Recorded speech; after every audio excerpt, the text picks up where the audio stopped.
Hi, thanks for listening to High on Horror. I'm Drew.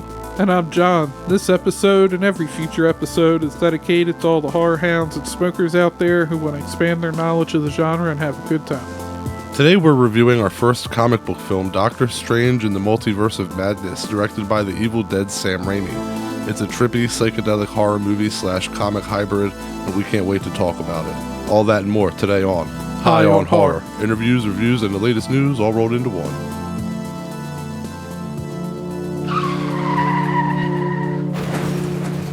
All right, let's get started here. John, you got a blunt of that Death Star over there?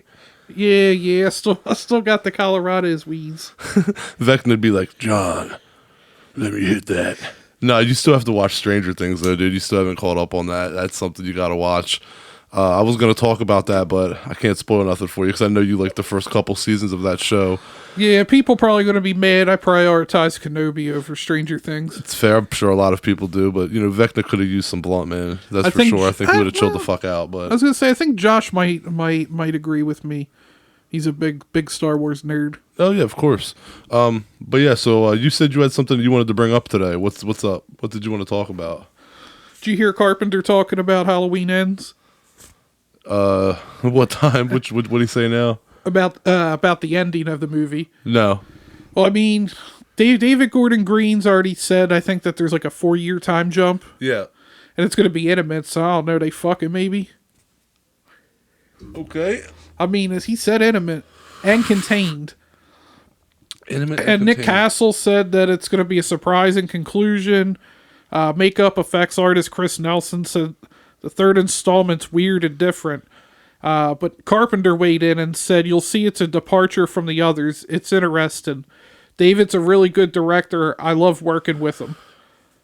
And that was Carpenter talking to Sci-Fi Wire. Dude, that's pretty wild. Like, to be honest, I'm a little worried based on what you just said because it seemed like everybody was just saying interesting. I don't know, like, interesting isn't exactly, like, great. You know what I mean? That's totally, I don't know. That's fine. I get that, but the one thing, I kind of thought that as well. Carpenter gave it praise.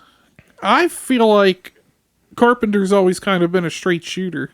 Yeah. And I feel like if he didn't like it, he would have, like, refused to do music for it. Like, so I feel like at least he believes in it. Well, the whole intimate thing, I think that what they mean by that is that rumor has it, I forget where I heard Candlelight this. dinners? No, that the whole point in the 4-year time jump is that this film to kind of conclude the first one.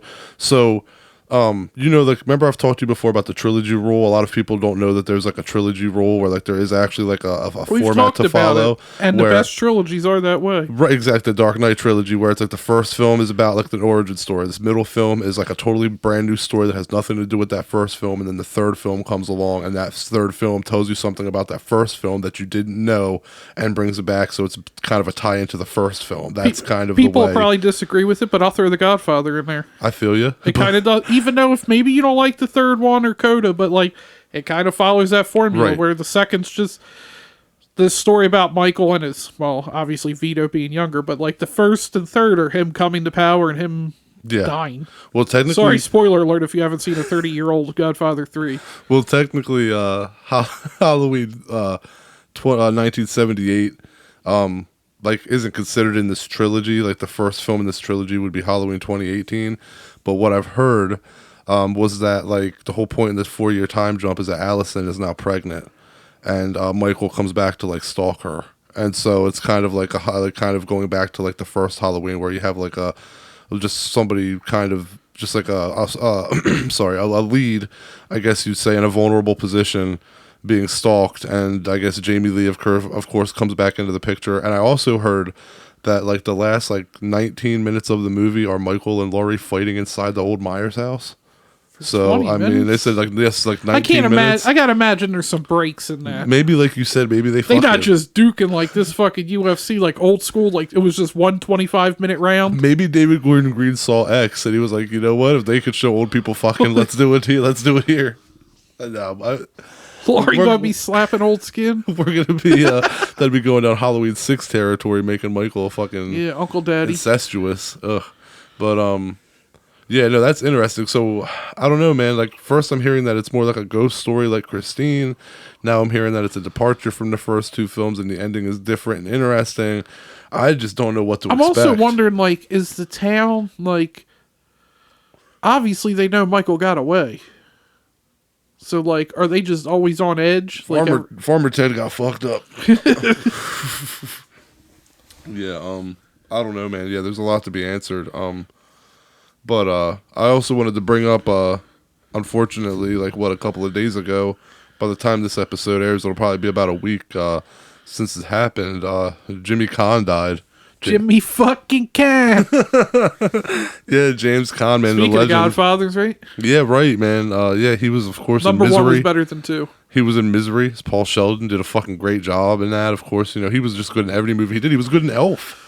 He was good in Elf, you know. But I love yeah, Elf. I like him, man. I like James Caan, and everybody's dropping off. And didn't somebody else, Paulie from The Sopranos, fucking die too? Yeah, Paulie Walnuts. Fucking Tony Sirico. Dude, that's crazy, man. Yeah, Like, on Friday. We're recording on, well, I guess technically it's Sunday now. technically Sunday, like 1 in the morning. Yeah, he went on Friday. Yeah, it's like here we go with that thing where people die off in groups, and it's two mobsters, man, two movie And Ray mobsters. Liotta. Yeah, Ray Liotta was earlier, man. That one hurt. That one Yeah, hurt. but I mean, it's pretty close. All the good mob actors. Well, let me ask you something while we're here before we get into the topic of our episode, which is, of course, Doctor Strange. Is there a celebrity that you feel like when they pass, it's going to affect you? Like it's going to hit you in the chest? John Carpenter. I feel you. Mine was going to be John Carpenter. And, of course, personally, it'd be Shawn Michaels, the wrestler. When I find out HBK dies, that's like my childhood dying, dude. I'm going to be a wreck. But I'd probably shed a tear for Elvira and Bruce Campbell, too. But I don't know why I brought us down this dark path of talking about... well, we're about to get into a dark comic book movie. That's true. And does involve Bruce Campbell. Yeah, I mean, it doesn't involve Bruce Campbell. He just appears in it. But I also want one of those little pizza things. Yeah, I know, right? All right, well, you ready to talk about it? Fuck yeah. All right, let's get into it. All right, before we get into the Multiverse of Madness here, the first Doctor Strange changed some things from the comics. Like in the comics, the holder of the Eye of Agamotto, I think it said, you know, the little necklace he wears. Yeah. It's seen to be with the Sorcerer Supreme, but it's never mentioned in the movie. It's assumed the title was passed from the Ancient One, the Strange, after her death. And the Eye in the movie holds the Time Stone, one of the Infinity Stones, but in the comics it has like its own separate powers it gives Strange. And the Eye was created by the Sorcerer Supreme named Agamotto, and it was previously shown to have more powers than just what we see in the film. And I guess they just probably put it together with the Time Stone just to save time and confusion. And you I don't know, you've seen the first one, right? What, Infinity Wars? Of Doctor Strange. Okay, yeah. You just mentioned Infinity Stone, Yeah. so yeah, My bad. of course, yeah. Those sling rings, Yeah, they're not in the comic. those are pretty cool, too. So Yeah. I would have thought that was a... See, I'm going to tell you everybody right now, I know absolutely nothing about Doctor Strange. I'm not going to fake it. Like, I know just about as much about him as I do Black Panther. Like, there's people that I just skipped and I just had no interest in. I'm watching the movies now, but I have nothing to contribute knowledge-wise. I don't, like, know pretty much many of the differences. Like, you could say, oh, this is what's in the comic, and I wouldn't know the difference, you know, but that is something that, from an outsider's point of view, that's something that I would have expected to have been in the comics, because it's kind of like a major part in the films. Yeah, like in the comics, that the Cloak of Levitation, Yeah. like it has no personality in the comics. Like in the movie, they kind of give it like its own, like as much as you can give a cloak a personality. Kind of like the carpet in Aladdin. Yeah, exactly. But yeah, in the comics, it was a gift after defeating Dormammu. Okay. But in the movies, like the first one, it just pops out of the case randomly. Yeah, it's kind of drawn to him right away. And but now that'll bring us up here to Doctor Strange in the Multiverse of Madness. It's a 2022 American superhero film. I also consider it a horror film. I mean, I'm sure some people might argue, but I mean, it's Sam Raimi. It was based, obviously, on Dr. Stephen Strange from the Marvel Comics. And it's funny, we covered Scott Derrickson last week. He directed and co-wrote the first film along with C. Robert Cargill, and which is really good, and I highly recommend the first one. They had an idea for a sequel around the end of 2016, and in 2018 he was set to direct, and Benedict Cumberbatch was confirmed to return. I mean, how are you going to turn down Disney money? Yeah, Like, right. yeah, I'll make 500 fucking Doctor Stranges. Like, you guys pay pretty damn good. Yeah, but that's look at Chris Hemsworth. His ass ain't going nowhere as Thor.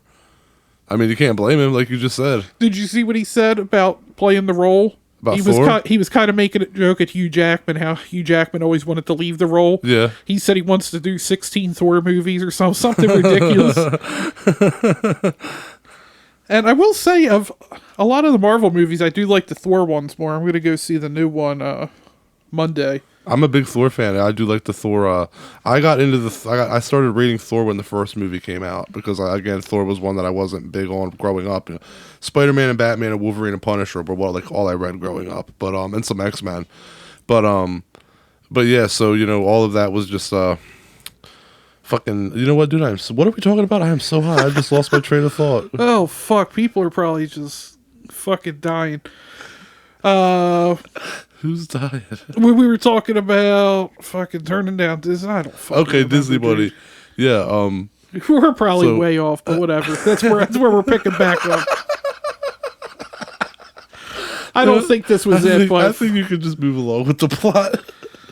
anyway, I don't fucking remember. Anyway, Elizabeth Olsen, she played Wanda Maximoff, the Scarlet Witch.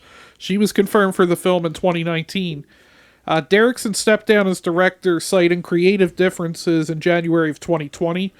Michael Waldron and Sam Raimi, Sam Raimi, goddamn we're high, joined the next month, and they started from scratch. They added horror elements to the film. They decided to make Wanda the villain and continue the story from the Disney show WandaVision. And filming began in November of 2020. And it grossed over 953 million worldwide this year. It's the Damn. second highest grossing film this year. Do you know what the first one is?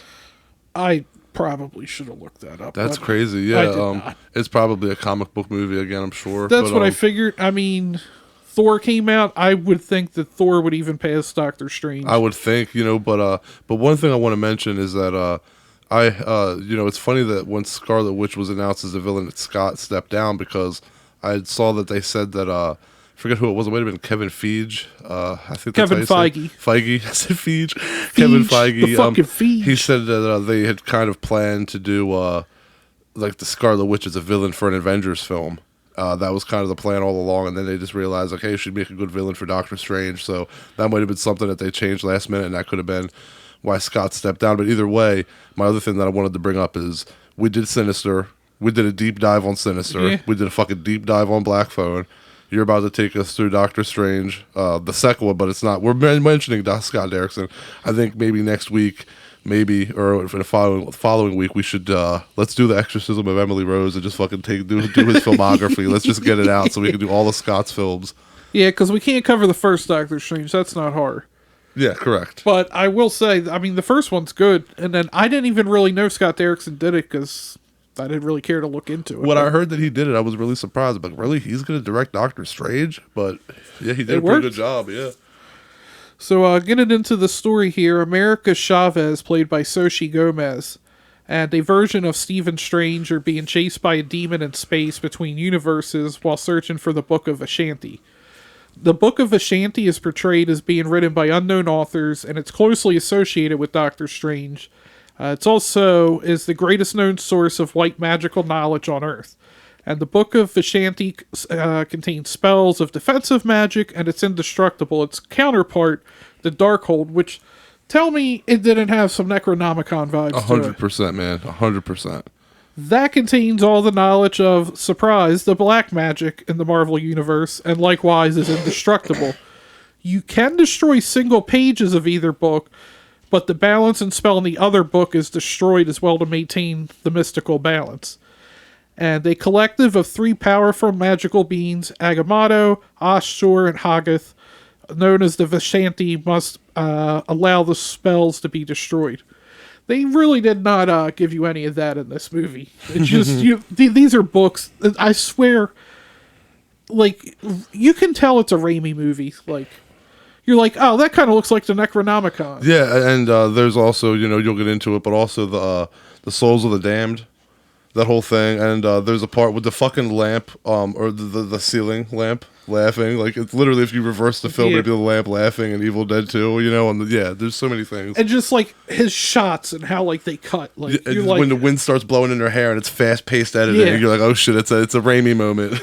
And it's good because it wasn't like that the whole film. I'm like, this whole movie's kind of, it's not a Tim Burton type of film where sometimes like Drag Me to Hell, some of Raimi's movies are kind of like all Raimi. This one I was like, this could have been directed by like anybody. Like, it doesn't have that personal touch to it, but then certain scenes, like I guess when the horror kicks in, like you really feel the Raimi kick in, so it's pretty cool. How much you bet Josh gonna bitch about that? I'll just open that soda and made the psh. Yeah, he's probably gonna. I might hear about that. Yeah, he might just pop in and he'll edit this and pop in and just call you like a dickhead or something. Yeah, probably. Seriously, what a dick. Anyway. That Strange is killed, and America accidentally creates a portal that transports herself and Strange's corpse into Earth 616. That's corpse? Corpse. That is Earth 616 is our Earth. Right. Where the universe's version of Strange rescues America from Gargantos with the help of the Sorcerer Supreme Wong. America explains that the beings are hunting her because she has the power to travel through the multiverse. And she only has one of her. There's like infinite numbers of possibilities like across the universe, but apparently there's only one of her. Right. And the one thing I thought was interesting is he said, how do you know that? And she said, I don't dream, which to me, I inferred that our dreams are us contacting ourselves or living through ourselves vicariously in other universes. Yeah, like kind of like touching fingers like that. Yeah, like kind of E.T. What's that Neil Diamond song? Touching hands. Exactly. Yeah, touching dicks with your former self in another universe. I ain't trying to do that. I mean, if you want to, feel free. It don't sound like for me. Also, I want to say Gargantos looks fucking badass. That fucking tentacle. Yeah, man. I want a Marvel movie where we follow him around. Yeah, I can see that. That'd be pretty cool, man. He's cool. He was funny looking. Before that, we have Strange's love of his life, Christine Palmer, getting married. That's pretty, like, it's gotta be rough. It's your ex-fiance, you're at her wedding, and then you basically trying to hit on her and get back, and she's just like, nah. Yeah, man, that's a tough situation to be in. I wouldn't have gone to that. If me and my wife ever split up, I'm not going to her next wedding. I couldn't care less to be there. Couldn't care less. No. Anyway, Christine is played by the lovely and talented Rachel McAdams. So she's perhaps the greatest actress of any era. Okay. No. Is that too far? She wasn't Mean Girls. I wouldn't say it's even close. Anyway, also, like, how many fucking movies has this woman got married in? Like, a lot.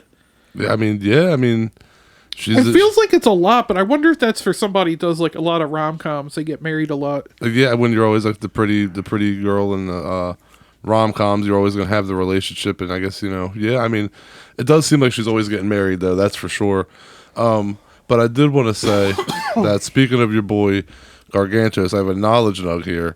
In the credits of the film, they call the tentacle monster Gargantos, but the monster is actually an interdimensional demon, Shuma Gorath.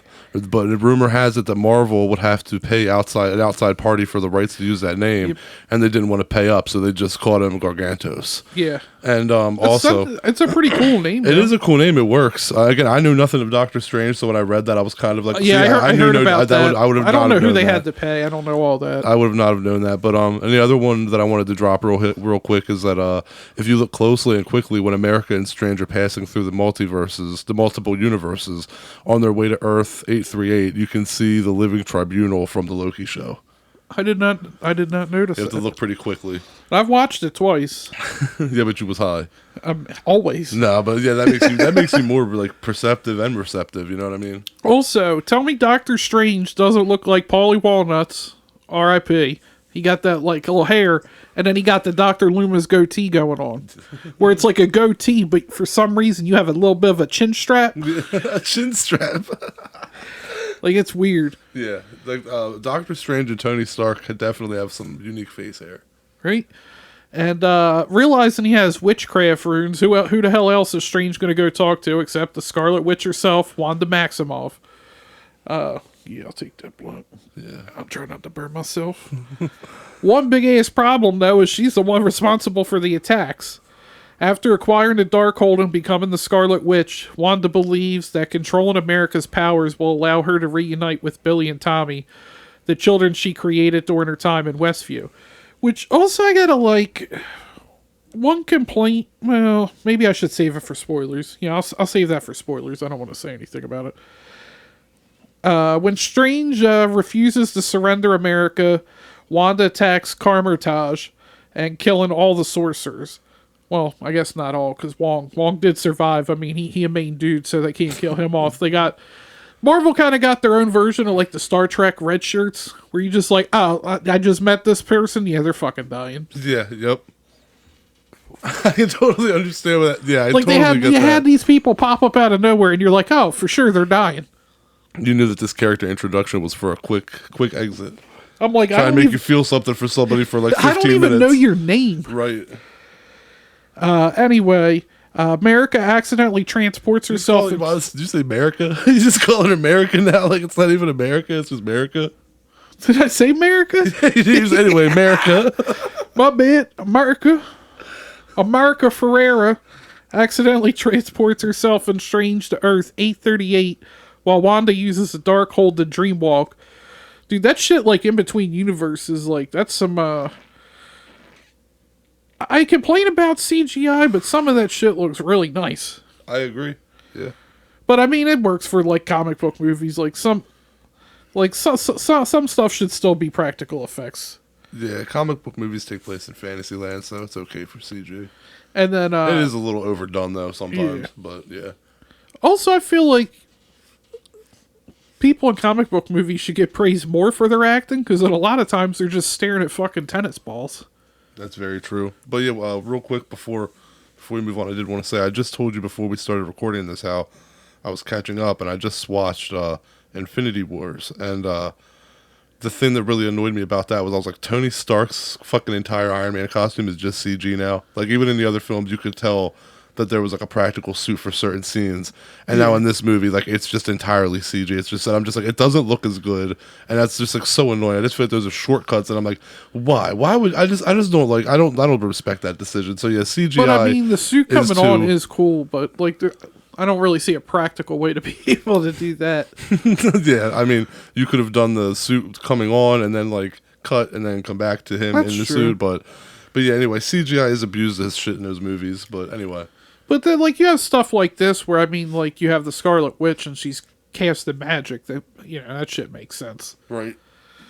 Anyway, Wanda takes control of her Earth 838 counterpart, who's living a suburban life with her own Billy and Tommy. A surviving sorceress sacrifices herself, like I said, just, you know, out of nowhere. We got this one. She sacrifices herself to destroy the Darkhold and break the Dreamwalk. But, you know, like I said in the comics, that's a little bit different. You can only destroy one page. She destroyed all them pages. So All them pages. All them pages. Wanda's fucking pissed at this point. She forces Wong to take her to Mount, I can never pronounce this, Wundagore, the source of the Darkhold's power, and reestablish the Dreamwalk. Yo, her, like, climbing out of that gong, that shit looked straight out of the Ring. Yeah, it did. It totally did. Dude, I rewatching it today, I was like, oh shit, that's the Ring. Like she even, like, climbs the same way. I totally understand that, yeah, and I didn't think of that when I saw it, but now that you said that, it makes total sense. Absolutely. Yeah, I hate to, like, kind of cut our non-spoiler part, like, short, but I guess, well, it's a decent amount of time, but there's, like, from here, you have cameos that, like, people were guessing at, but I feel like they guessed most of them, but like there's still surprises if you haven't seen the movie. So I think we could stop here before we get into spoilers. Like I said, I don't want to ruin any of those cameos. The first time I saw this movie in theaters, I felt kind of underwhelmed by it. Like, and then I rewatched it for our episode. I liked it more this time. Cumberbatch and Olsen, I mean, they're good together on screen. I mean, Cumberbatch is a pretty good actor. No offense to Chris Pratt, you mentioned, but like, you know, like, obviously Benedict Cumberbatch is going to do a good job. Like, acting stuff he's done's like up here compared to Chris Pratt. Like, You mean Chris Hemsworth? oh, I'm sorry. You're calling out the man from Star Trek. No, I was calling out. You got that shit from fucking Star Lord. You meant Chris Pine. You're right. Yeah, we just fucked up a whole bunch of Chris's. Either way, I helped you out. You helped me out. Man. Now we know. At least now we know who's who, right? Chris Pine is Star Trek. Chris Pratt is fucking Star Lord. Chris Hemsworth is Thor. Correct. But like, you know what I mean? They're like Benedict Cumberbatch. Oh my God, we're so high. Cumberbatch. I don't know why I said Cumberbatch, but you know what I mean. Like, he's a better actor overall. So like, he's not going to do a bad job. Elizabeth Olsen's fine. I think it delivered on being a dark horror-ish movie. There's dark spells, corpses. You can, like we said, definitely tell it's a Raimi film. Definitely. And I think initially when I watched it, I think I told you and Josh like it was like a low 7, like a 7.3. Yeah. I think now I'd probably give it like I'd bump it up and give it like an 8.3. Oh wow. Okay. Yeah. This was I watched it earlier today, and it was my first time seeing it, and I agree with everything you said. I think that the acting was well done. I think the story made sense. It was kind of like with the Scarlet Witch being the villain, and the way that it came about, like when you find out that she's the one that was behind the attacks, it came about kind of organically. I think it really worked. It's very dark. It's kind of almost has a Lord of the Rings vibe. It's kind of Lord of the Rings I also dark, thought that as well. Yeah. you know. But I will say that I did not like it as much as Scott Derrickson's first film, despite it being darker. I would have given the first film like an 8.5. This one, I'm probably going to give like an 8. So I'd give it an 8. Yeah. And, oh, and also I like that it ended dark. Like you were saying all the things about it, but like it actually ends kind of dark. Like, like right before the credits hit, it kind of hits you with like, oh shit! Not many Marvel movies end like that. Usually they're like kind of happy. I almost just gave away a spoiler. I almost fucked up there. But yeah, the other thing is, I don't know. I almost feel like after seeing this that I'm like about the whole rumor about them wanting her to be a villain for one of the Avengers movies. After watching this, I'm like, no, like, I get that. She would have been a good villain for the Avengers movies. Like, she's powerful as fuck. Kind of like Jean Grey. Like, yeah, like from the X-Men. Yeah, it definitely had a little bit of that Dark Phoenix. Yeah, absolutely. Yeah, you know why I laughed? There's an inside joke that John and I have, but I won't. We've been inappropriate enough. All right, so I won't say X-Men Dark Penis. I won't say. You won't say it. Thank God you won't say it. Anyway, if you don't want spoilers, then go on get. Go on, get now. Go listen to another episode or something, or catch up on last week's, or go watch the film and rejoin us. Yeah, hell yeah. Josh, roll that beautiful bean footage. We slow cook our beans with a special blend of herbs and spices, according to our secret family recipe. So, getting back into it here, Strange in America are apprehended by Earth 838. I just wish, should I just say 838 and 616? Like, I feel like it's so long you have to say Earth and then give it like numbers. I'll say Earth. Earth, like Will Smith, welcome to Earth.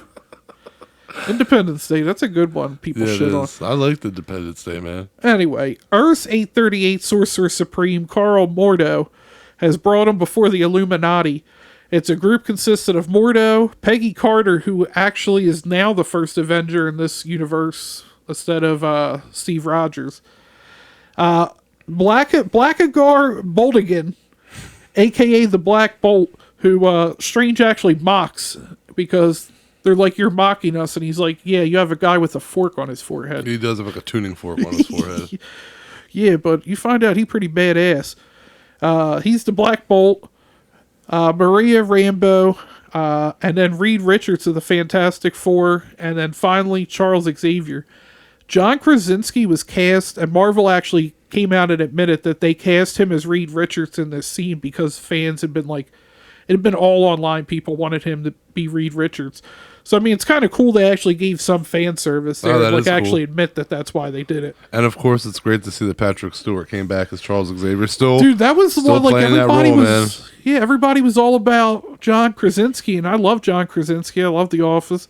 But I was like, oh, shit, it's actually Sir Patrick Stewart. In his old school, like, comic book cartoon wheelchair. Like, now it's finally the floating... Dude, and did you notice finally the like music? the floating bumper car that, like, it's supposed to be, that it wasn't in the other films. Did you catch the music? The 97 Yeah, cartoon it was a 97 theme. from the cartoon. Yeah. That cartoon, dude, like, that Spider-Man and Batman were the fucking best, like, Yeah. in the 90s. I agree, dude. The animated Batman series, holy shit. Dude, that was dark as shit for kids. It was, man. That was the first... I used to always try, like, I would get home from school in, like, 3rd or 4th grade. I'd watch the Spider-Man, X-Men, and then, like, after that on, like, another channel was, like, WB or whatever, was Batman. Yeah, and, Clayface, I remember he was one of my favorite villains from that show, and, what's his name? Ron Perlman did the voice of Clayface. Perlman? And actually, Clayface, that was the first, like the show invented Clayface. He wasn't like a villain in the comics or anything. The show, and he was invented nice. for the show. And I was like, damn, that's pretty cool because he was one of the best villains of that show. He came around a lot. Anyway. Anyway, the Illuminati explained that through the reckless use of the universe's Darkhold in an attempt to defeat Thanos, Earth's 838 Strange triggered a universe-destroying incursion. After defeating Thanos, the Illuminati execute their Strange to prevent him from causing more harm. And, like, he, like, basically willingly accepted being, like, killed. And that's when you find out, like, the fucking Black Bolt will fucking melt your skin. Like, if you see, what the hell was it in Indiana Jones? Oh, I'm not... The Ark of the Covenant. Yeah, that's it. And that Nazi's face, like, melted off, and just, like, his whole body just dissipated. Not to go off on another tangent and, like, sidetrack, but I'm just not a big indie fan. Never got into the indie movies. Why you hate Harrison Ford? I don't mind Harrison Ford. I just, I never got into... I don't know, never did anything for me. I tried watching them several times, but indie never stuck with me. So like I said, after defeating Thanos, the Illuminati execute their Strange to prevent him from causing more harm. Mordo believes that the Earth 616 Strange might be just as dangerous. Now, Wanda reestablishes her dream walk at Mount Wundagore and arrives in her Earth 838 counterpart's body, and before the Illuminati can pass judgment, she kills all of the Illuminati except Mordo, whom Strange subdues before fleeing with America. The two escape with the help of their Earth 838 counterpart, Strange's ex-fiancée, Christine. So now she's got her own counterpart. She's a scientist working with the Illuminati. And Wanda had the most badass line. She kills Reed Richards. And he said he understood her pain because he has kids as well. And she says, "Is their mother still alive?" And he says, "Yes," and she follows it up with, "Good, then there'll be someone left to raise them." Like, that's pretty fucking dark for a Marvel Yeah, movie. that dude. when Like, she said that, I was like, "Oh, damn, that's cold." Like, that was some cold shit. Like, you thought that she was gonna like try to relate to him, and she was just like, "No, I'm glad that they have a babysitter when you're dead." Like, damn, like, damn. Scarlet Witch is a cold bitch, but I Right? dig it. I like her. Strange, America, and Christine enter the space between the universes to find the Book of Ashanti, which, as I said, is the antithesis of the Darkhold, but Wanda appears and destroys it. Wanda chases Strange, Wanda, and Christine, and tell me, like, that didn't feel like The Shining. Like, Wanda even had, like, the Jack Torrance limp. Yeah. Oh my god. Yeah, you're right. Like, I was like, when it was going on, I'm like, oh, this definitely feels like The Shining. And then, like, she has, like, the limp going on. It's like, damn. Anyway, she takes over America's mind, using her powers to send the others to an incursion-destroyed universe.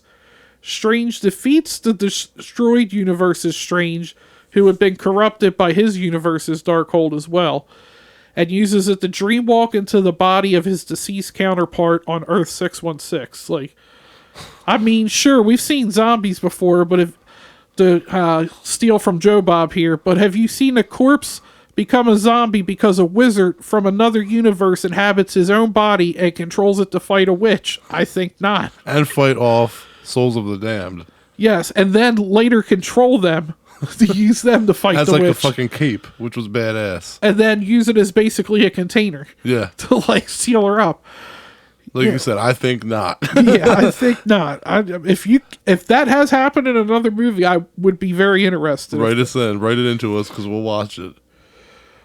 I mean, if that description doesn't scream horror, like I can't help you. Like Yeah. that sounds like something you'd see like on The Last Drive-In. Yeah, I agree. And then, of course, you got Sam Raimi and Bruce Campbell. Oh yeah, like we got to go back to Bruce. I forgot to bring him up because he just has a cameo. When Strange and America are walking down the street, she tells him food's free in most universes, and Pizza Papa, that is Bruce Campbell. Dude, she was eating like pizza meatballs, and they looked delicious. It's a pizza ball. Dude, that looked delicious. I thought, God damn, I want one of Pizza those. Papa. Like, whew. Yeah, and it's funny because after the credits, when Pizza Papa stops punching himself, you can see the fork from Army of Darkness on the food cart. Charlie Wood, the production designer, brought it to the set. He, along with the editor from Army of Darkness, Bob Murwowski, and storyboard artist Doug Leffer, worked on the film. So you had all these people working on the film And from Army his of Darkness. scenes felt very Army of Darkness like, or like Evil Dead 2. Like the hand, like he was Yeah. being forced to. Strange puts a spell on him. It makes him punch himself, and America goes, "It's going to end soon, right?" He goes, "About 3 weeks." Imagine just having to continuously punch yourself in the face for 3 weeks. Yeah, it's pretty rough. He looked pretty good for it being 3 weeks, I think. Yeah, he did. He was happy as shit it was over, too. Yeah. And nobody stopped to help him. Dude, I lost it in the theater because that's the last like post-credit scene, and then he just after his hand finally stops, he goes, "It's over," and then that's the end of the credits. I think that's the happy ending because the other ending wasn't really happy. But yeah, man, Bruce Campbell's fucking awesome. Shit was hilarious. It's always good to see him in doing anything, but I have to say that my favorite role of him in any Marvel movie, I really liked him in Spider-Man 2 when he was stopping Spider-Man from like getting into the doors because the play had started that Mary Jane was in. He wouldn't let him get in. I really liked that. But I always think back to when he was the fucking ring announcer, man, in the first one. And you got fucking Macho Man. Bonesaw is ready. You got fucking Bonesaw, fucking Macho Man, That's a badass and Bruce name, Campbell. Like, yeah, I And have then to say, like, that's my apparently Raimi was favorite. going to make him Mysterio. That's my favorite Bruce moment. Who's We- going to make Bruce Mysterio? Yeah, if they made another one, imagine shit. imagine if we were debating like who was the better Mysterio, Jake Gyllenhaal or Bruce Campbell. Bruce Campbell. I don't know. No, you want to say I by love default. Bruce. You want to say by default, but in reality, he'd probably be a funnier one for Yeah. sure. But It'd be yeah. like Jack Nicholson to Heath Ledger. Well, I mean, he can't- didn't go that dark, but you know what I mean. Jake Gyllenhaal's like my favorite living actor right now. Like I think He's solid. So yeah, I like the dude, but Bruce Campbell against him. If I had to pick, I'm gonna pick Bruce. But it's like in all fairness. If Jake Gyllenhaal played the role of Ash, would he have done a better job? Yeah, probably. But anyway. Just real quick, what's your favorite Jake Gyllenhaal movie? Is it Donnie Darko? No, it's open. Fuck, why can't I always... End of Watch. I always forget. The first movie that comes to my mind is Southpaw, where he's a boxer, and I Yeah. always forget. No, it's End of Watch, where he's a cop. And it's like they're on like that. Like it's kind of like that I haven't 24 watched hours. that, but I've heard good things. Dude, it's amazing, man. Like the ending of that movie is Nightcrawler's an crazy. underrated one. Yeah, and of course there's Donnie Darko. Yeah, Donnie Darko is my favorite. Yeah, Donnie Darko is fucking awesome. So, with Wong's help, Strange saves America from Wanda. She tries to take America's powers and encourages America to use her abilities. The one thing I left out in the non-spoilers is it's just... The one disappointment I really have is what is it specifically about her abilities? Like, why just her? Is it just because of her ability to, like, I guess, like, dream, like be able to cast those dreams? Yeah, I don't know. That's a good question. Definitely a good question. And like, is that the only, like, there's not enough about America, which, if I remember correctly from Marvel, she ends up becoming Captain America in like some universe or something. Doesn't surprise me. Anyway, she transports Wanda to Earth 838, where she sees Billy and Tommy recoil on her from fear, while crying for their real mother. Realizing the error of her ways, Wanda relents and uses her power to bring down Mount Wundagore, simultaneously destroying all copies of the Darkhold through the multiverse and apparently sacrificing herself in the process. America returned Strange and Palmer to their respective universes, and sometime later, Kamar-Taj is repaired, and the surviving sorcerers joined by America continue training. Strange develops a third eye, motherfucker looking like the three-eye raven up in this bitch, as a result of using the Darkhold and dreamwalking into a corpse. In the mid-credit scene, Strange is approached by a sorceress who warns him that his actions have triggered an incursion that he must help fix, and Strange follows her into the dark dimension. So, with that, I wonder, like, is that setting up... Well, I mean, they kind of said Avengers movies are dead. Like... Oh, yeah? Did they say that? Like, they're Shit. not doing, like, Avengers-type movies, so... I guess there's just gonna be, like, lots of crossovers. I gotta imagine at some point they'll have, like, another Avengers-esque. Yeah. But, yeah, so I wonder if, like, are we just gonna get more multiverse with Strange? Like, 'cause that's what's... He's just gonna go and... It seems like it might have led into there being more darker, like, sequels, kind of, like, horror-esque, but I heard that the new Thor film isn't part of a universe, it's a singular verse, and, like, I kind of feel that Doctor Strange was, I mean, there are, because of, like, the whole, like, Earth fucking 616 and shit like that, like, there's remnants of the other films bleeding in, but I did definitely feel like this movie was kind of a standalone and not so much of a tie-in as a lot of the other movies have been, so maybe that's the way they're leading, is kind of trying to keep things a little connected, but trying to keep things as solo films. Maybe, you know. Yeah, I can see that. Or anything else you wanted to add before I get into... I was gonna do this early, but I figure I might do spoilers, so I'm saving for the end here, a lot of the comics that this movie's based around, or ideas that were pulled from comics. Oh, no, I mean, like I said, I'm not very knowledgeable on Doctor Strange. What I know, I've already said, so take us home. What do you got? Let me, because we probably won't, I don't know the next time we'll really talk about comic book movies. Who's your, like, favorite Avenger? You know, I'll just say the original group, because there's, like, I mean, technically it's like any of the Marvel movies now. yeah, Hulk. Incredible Hulk. I like Thor. Thor was always my favorite, but after rewatching the movies recently, I realized, I was like, man, I always really kind of liked Hulk, and for some reason I kind of ignored him, and, like, I don't know why, but now at this point in my life, I'm really digging Hulk, so I'm going to say Hulk. I always loved him as a kid, too, though, man. I was never really into Hulk. I kind of thought, like, it was like Hogan? that he was more of, like, a kind of an unfair advantage, like Superman type of superhero. Yeah. But then when, like, you realize, like, the science part of it, and, like, how he's, like, vulnerable when he's not the Hulk, like, it definitely makes for good storytelling. Hulk could be dark as shit too. I mean, I would like to see an R-rated Hulk movie. I don't know why they're not doing Hulk sequels. That would be a good, do a fucking Hulk sequel with Mark Ruffalo. I don't know. Yeah. Bring Liv Tyler back. He was good.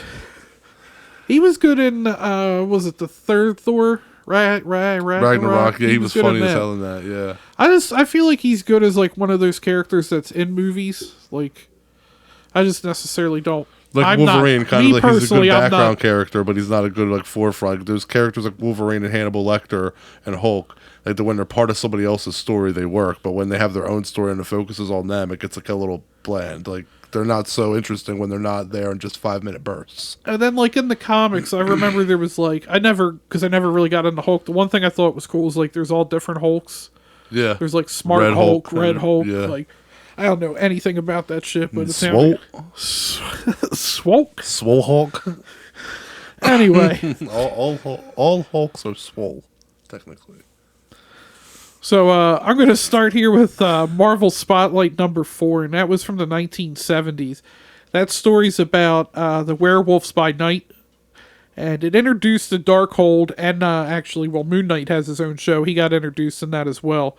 The Darkhold in this instead has a single volume that collects various classic stories that tie it into its existence. From Mordred using it to corrupt the Scarlet Witch, Doctor Strange fighting Dracula, like, they encompass everything. Like, I've never read that, but I've heard of it before, and I'm like, Doctor Strange versus Dracula sounds kind of badass. But then, like, when you watch the movie, you're like, how wouldn't he just fuck Dracula up? Like, Yeah, right. Like, how's that even a challenge? Yeah, he would just literally just suck Dracula to another dimension and leave his ass in space like the Alien Queen. I mean, he's got like a time, he can like control like space and time, and Yep. he's got a fucking cloak. Like, that seems way Yeah, too Dracula much. to get fucked up for sure. He's yeah. What's he got? Teeth or Yeah. fangs? Anyway, moving on to the next one.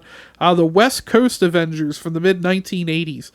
This was the first story to show that Wanda's kids aren't real, and she makes everyone else's life hell for it. Does that sound okay. familiar? Yep. Basically, Sounds like they this pulled movie. that right from there. Yeah. We have also Avengers Disassembled 2004. It tells the story of how the OG Avengers came to an end, a fractured team and hurt reputation. A lot of bad things happen. She-Hulk loses her mind. Tony Stark goes on a drunken rant despite being sober for years. And Wanda's behind it all. This one is one I liked. House of M from 2005. Doctor Strange and Professor X are trying to help the Scarlet Witch from losing her mind, which I think now, after I've mentioned these comics, this is a very common theme for her. Yeah. Her brother Pietro is afraid that the Avengers or X-Men will come to kill her. He convinced her to transform their world completely. The new reality she creates has Magneto's House of M as supreme, and the mutants rule over the humans. All the heroes are placed in ideal situations to keep them from interfering or keep them sedated easily. And this is the part I enjoy, is that it doesn't work on Wolverine because he's immortal. Yeah. He wanted to have immune all of his system. memories, so he knows everything is wrong. He's the only one, because that was that's his like awesome. dream, was to have all of his memories. That's awesome.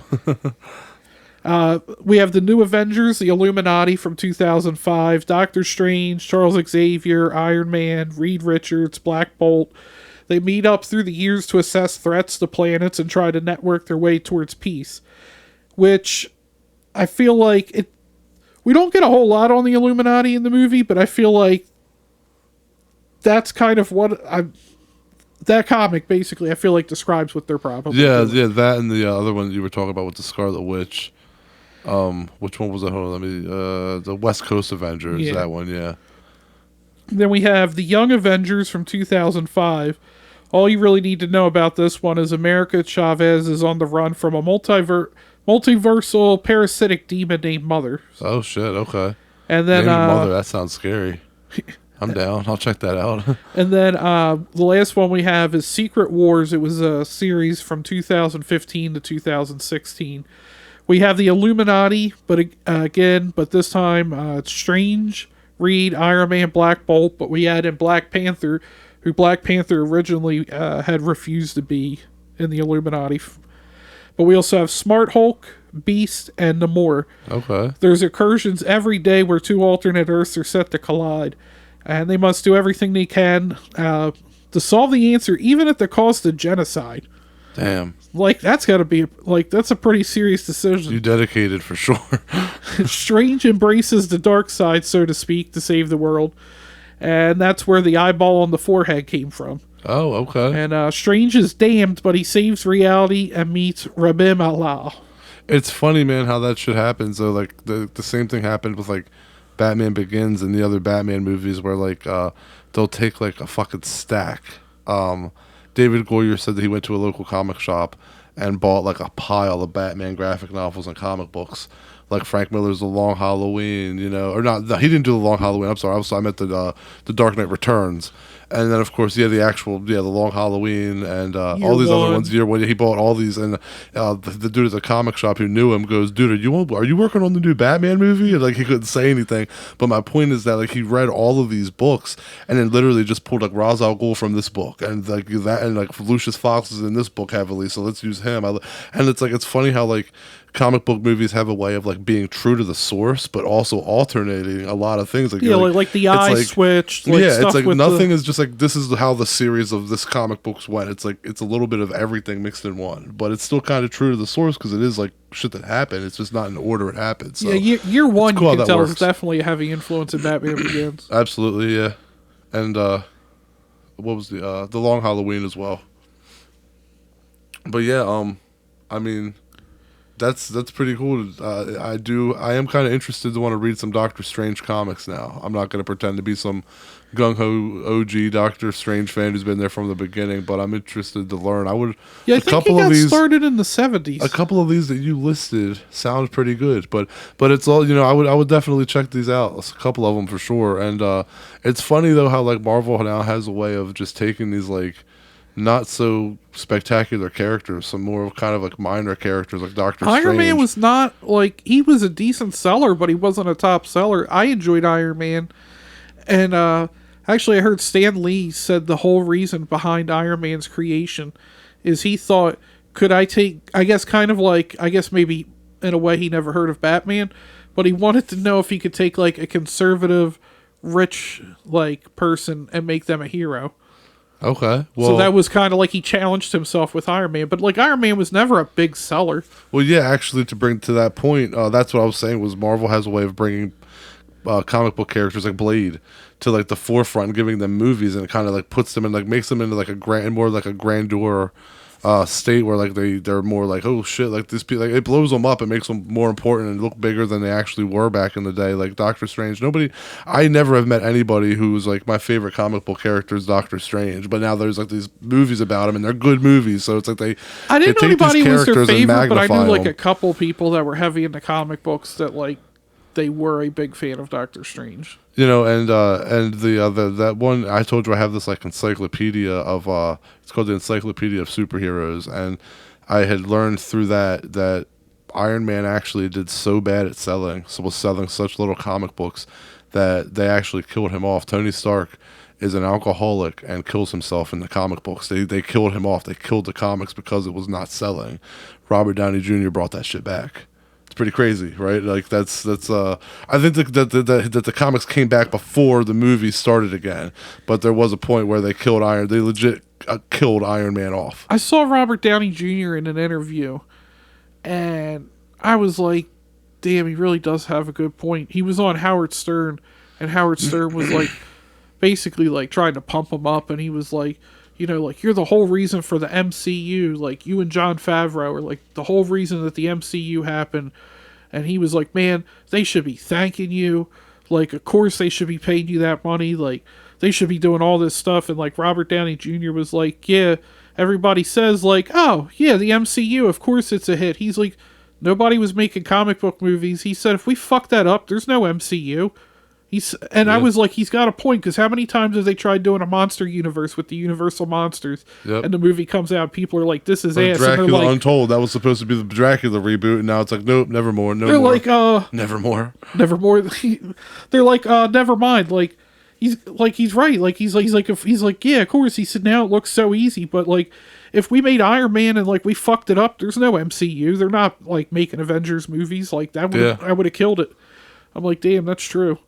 I can totally see that. And yeah, they did Dracula Untold, which was a dud, and then they did that Tom Cruise Mummy movie, which was a dud. And honestly, Frankenstein or whatever. If that's the way that they're going with it, like, then they can just keep it and shove it up their asses, because it's just these silly action. I don't want action, crowd pleasing action horror movies. I want fucking creepy, good horror movies. So don't resurrect them as some Hollywood blockbuster bullshit. I'm sick of it. Hear me out. You like one of his movies, you don't.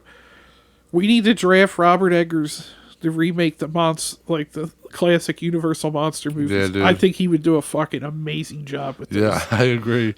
Man, the period, because like they're period pieces, and the way like, Frankenstein would look, and the Cabinet of Dr. Caligari, even because we're talking about what German expressionistic horror, that shit's crazy, dude. Yeah, like you were talking about what you want from those movies, and like I'm thinking like.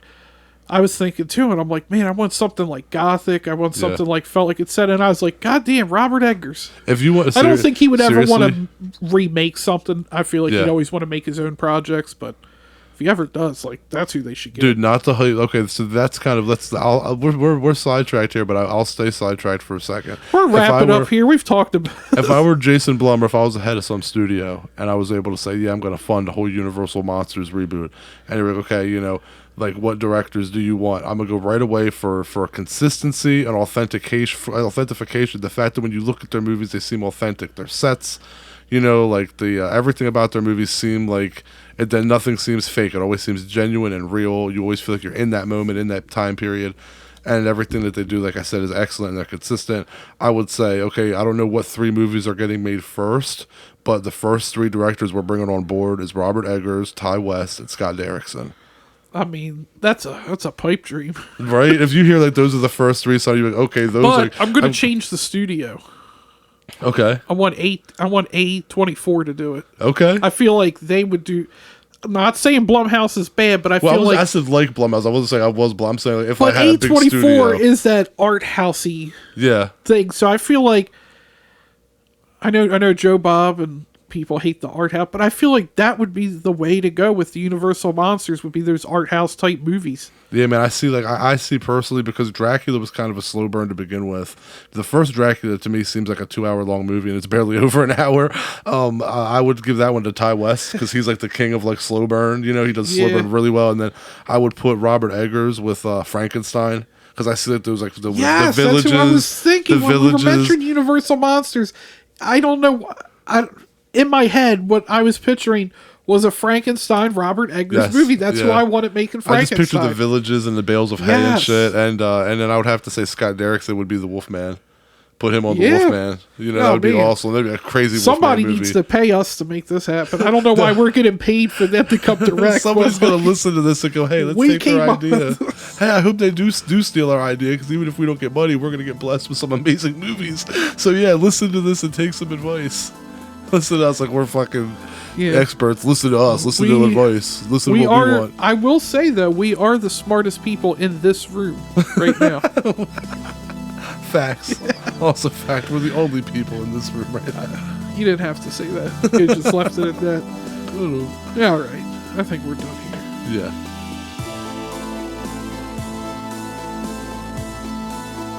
Thanks to all the horror hounds and smokers out there for tuning in. And just keep up with us on social media, and we'll keep you posted about what's next. And if you haven't seen Doctor Strange, check it out. We both enjoyed it. And to follow us on social media on Facebook, Twitter, Instagram, TikTok, whatever else. At High on Horror 420. You can always email us at highonhorror420@gmail.com.